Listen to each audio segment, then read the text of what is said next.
మనం చొరవ తీసుకుని ఆయన సూచించిన ప్రాతిపదికన మనం పనులు చేసుకుంటే బాగుంటుంది. అనిత గారు కూడా ఇస్తారు, కానీ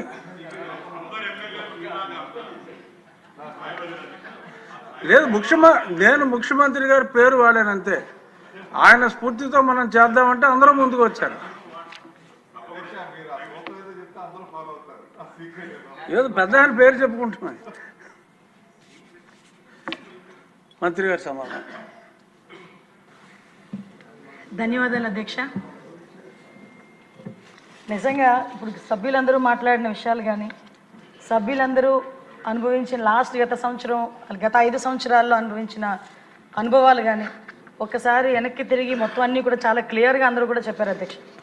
అంటే క్లియర్గా చెప్పాలంటే ఒక విధ్వంసకరమైన పరిస్థితి నుంచి, ఒక భయానకమైన పరిస్థితి నుంచి, ఒక అవినీతి పాలన నుంచి ప్రజలు ఎలాంటి మ్యాండేట్ ఇచ్చారంటే శిక్షకి వాళ్ళే ఈరోజు న్యాయమూర్తులై ఉండి దగ్గర ఒక 11 సీట్లకి 151 సీట్ల దగ్గర నుంచి 11 సీట్లకి తీసుకొచ్చి కనీసం ప్రతిపక్ష హోదా కూడా లేకుండా చేసిన పరిస్థితి ఈరోజు ఆంధ్రప్రదేశ్ ప్రజలు తీసుకొచ్చారంటే ఈరోజు ఆంధ్రప్రదేశ్ ప్రజలు ఎంత వెక్స్ అయిపోయారో, ఎన్డీఏ గవర్నమెంట్ మీద గౌరవ చంద్రబాబు నాయుడు గారు అదేవిధంగా పవన్ కళ్యాణ్ గారు నాయకత్వం మీద ఎంత ముందు చూపుతూ ఉన్నారు ఈరోజు మనందరికీ కూడా అర్థమవుతుంది అధ్యక్ష. ఈ సభ సాక్షిగా ఈరోజు ఆంధ్రప్రదేశ్ ప్రజలందరికీ కూడా శిరస్సు వంచి పాదాభివందనం చేయాలి.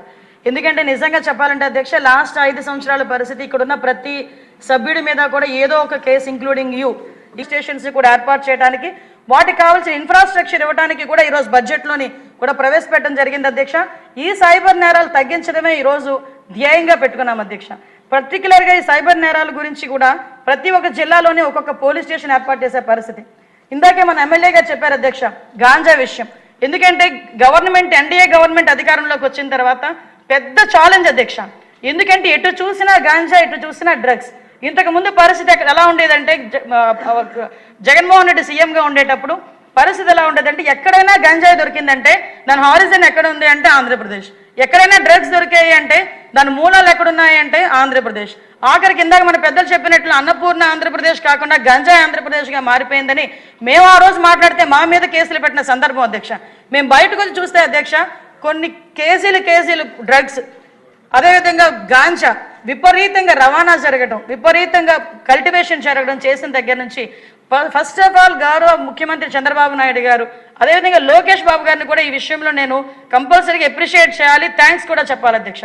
ఎందుకంటే ఆయన పాదయాత్రలోని ఒక అమ్మాయి గాంజా బారిన పడి ఆ కుటుంబం ఎంత వేదన పడిందో ఆ రోజే నిర్ణయం తీసుకొని నేను హోమ్ మినిస్టర్గా ప్రమాణ స్వీకారం చేసిన తర్వాత ఒక మెసేజ్ పెట్టారు అధ్యక్ష. అమ్మ, మనం ఇమ్మీడియట్గా మనం చేయాల్సిన పని గాంజాని అరికట్టడం అని. ఆ రోజు మొదలైంది అధ్యక్ష ఈ గాంజా మీద యుద్ధం అన్నది.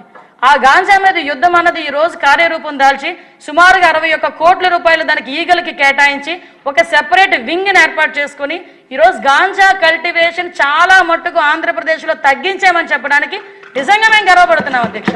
ఈరోజు ఎక్కడైనా నేను ఇక్కడ సభ మధ్యలో చెప్తున్నాను అధ్యక్ష, చాలా మంది అనొచ్చు మరి ఇంతకు ముందు బయట నుంచి వస్తుంది కదా, గాంజా రవాణా అవుతుంది కదా, మరి అది ఎక్కడి నుంచి వస్తుందని. నా దగ్గర రికార్డ్స్ ఉన్నాయి.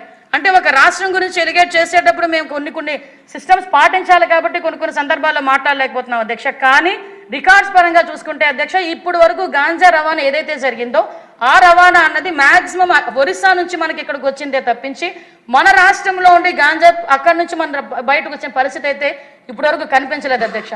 ముఖ్యంగా గాంజా అరికట్టడంలో అధ్యక్ష ఏదైనా విజనరీ నాయకుడు చంద్రబాబు నాయుడు గారు అన్న విషయాన్ని సార్థకత చేసిన పరిస్థితి అధ్యక్ష.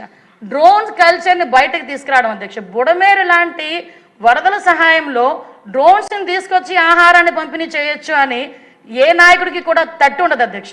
పోనీ ఆ రోజు డ్రోన్స్ని ఉపయోగించి మనం ఆ ఆహార పొట్లాల పంపిణీ దగ్గర నుంచి ప్రజల సంక్షేమం గురించి మనం ఉపయోగిస్తే అదే డ్రోన్స్ని ఉపయోగించి నేరాలను ఎందుకు అరికట్టలేము